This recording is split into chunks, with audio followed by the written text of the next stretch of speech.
Part 1. The woman they thought was ordinary. No one had paid attention to the young woman who arrived that morning. She wasn't wearing a uniform, nor did she have a team with her. Just an ordinary gray t-shirt, simple jeans, and her hair tied back casually. There was a deep silence in her eyes, but no one noticed. When people saw her, they merely glanced and then laughed. "Is she seriously competing?" someone said, nudging his friend. "She'll hold the gun wrong, probably can't even see the target," another whispered, loud enough for her to hear.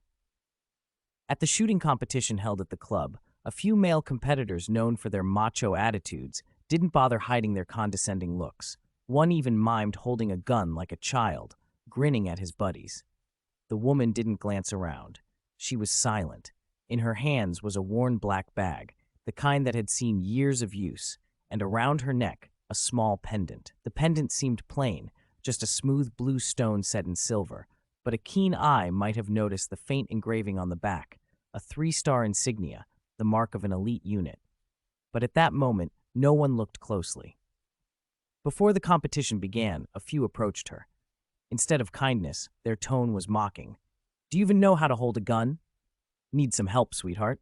This isn't a place for fun, lady." The woman didn't respond to any of them. Silently, she took her place in line and waited for her turn. The club president, the jury, even the spectators, all assumed she was just someone who had accidentally signed up for the competition. Until that pendant slipped slightly out from under her shirt, and in that moment, an old man standing at the edge of the crowd froze, a retired major general. When he saw the pendant, his breath caught. He took a step forward, his face paled, and then he uttered just one word: impossible. Part 2. No one knew who she was aiming for.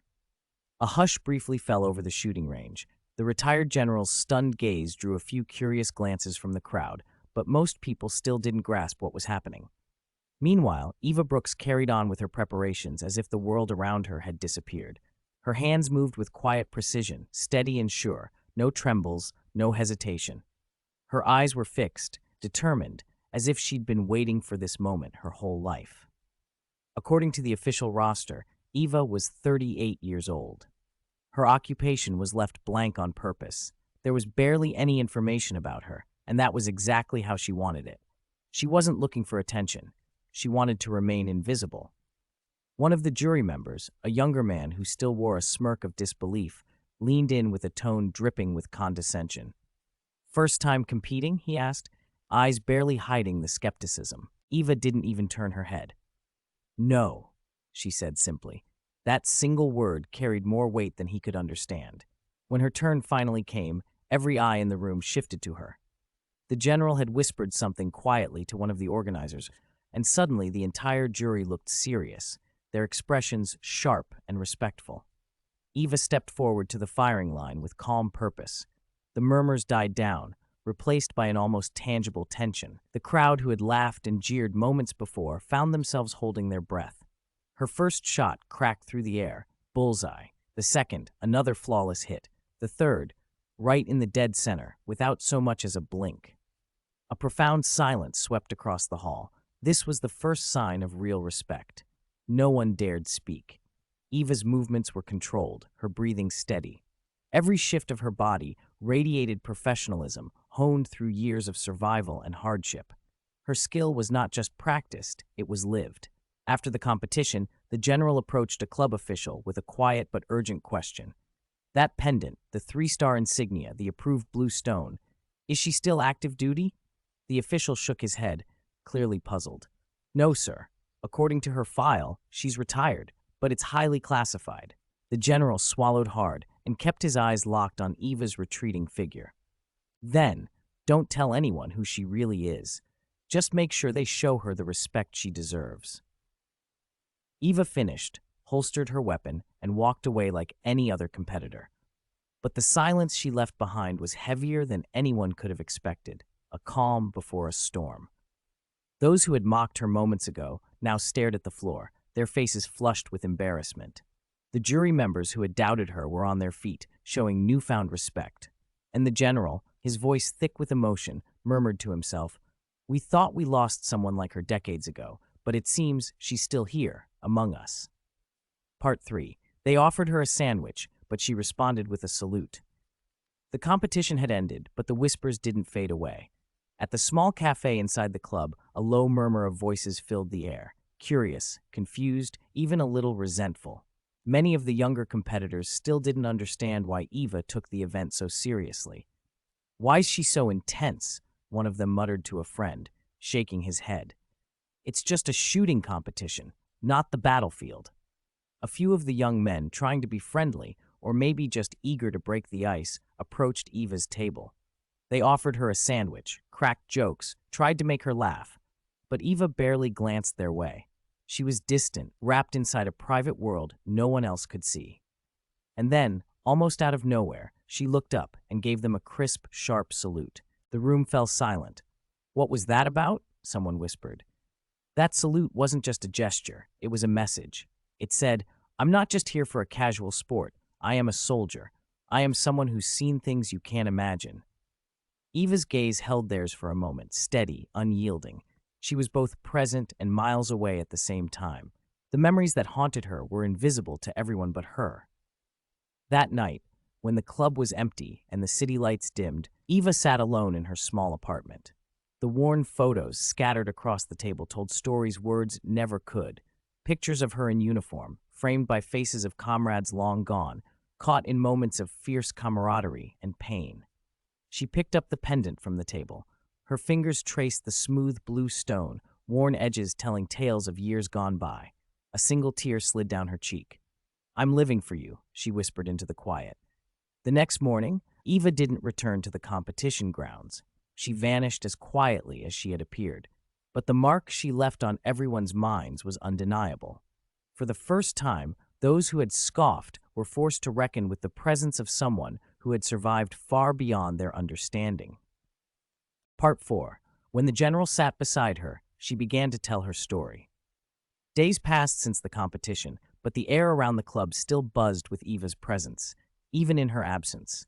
The club's director had sent a formal invitation on behalf of the retired general. He wanted to meet with her privately. After a long pause of hesitation, Eva finally agreed. The day of the meeting arrived like a quiet storm. The club was unusually empty, the chatter subdued. In a dimly lit corner room, the general and Eva sat across from each other at a small wooden table. The air was thick with unspoken memories. The general, his silver hair catching the light, leaned forward with a look that mixed exhaustion and deep respect. "Eva," he began slowly, "I know exactly who you are. We all do. You were listed as missing in action after the Kestrel operation. For 30 years, we've been searching for you." Eva's eyes flickered with a mix of sorrow and defiance. She took a slow, steady breath before speaking. "I'm not missing, General," she said quietly. "I'm just a forgotten shadow, lost in the dust of that war." He nodded, understanding the pain behind her words. "Even shadows need light, Eva. Even forgotten soldiers deserve to be seen." There was a heavy silence between them. Then Eva's voice broke through, trembling but determined. "I lost so much in that war. My friends, my family, pieces of myself I never got back. This pendant," she lifted the small blue stone, letting it catch the faint light. "It's the last thing I have left from that life. It's the only reason I'm still standing." The general reached across the table, his weathered hand closing gently over hers. "You are not alone anymore. We're here. We understand. You don't have to walk this path alone." For the first time in decades, a faint, fragile smile touched Eva's lips, like a flicker of hope breaking through years of darkness. As they sat there, something shifted, not just between them, but in the very room. The weight of past battles, the ghosts of loss, and the pain of isolation felt a little lighter. That day, the bond between Eva and the general began to heal old wounds and open doors to a new beginning, one where she could reclaim not just her past, but also a future filled with respect, recognition, and maybe even peace. Part 5. The night they finally understood. The grand hall of the shooting club had never been so quiet.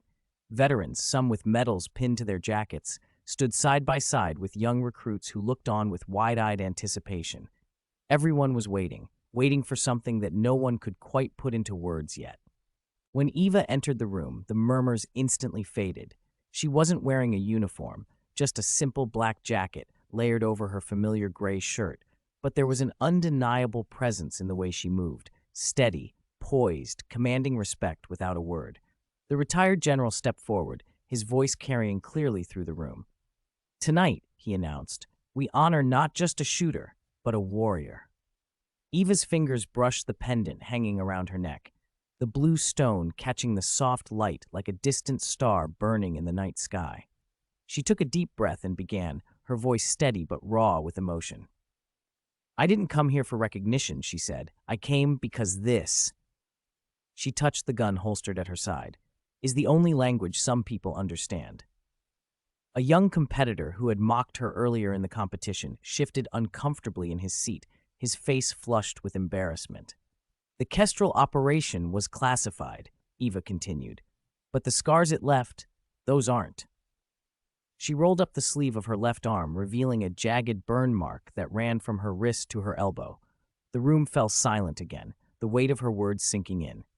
"That burn," she said softly, "is what happens when you're the only one who makes it out." The general's jaw tightened as he recognized the exact story behind that scar, the ambush that had nearly claimed them all.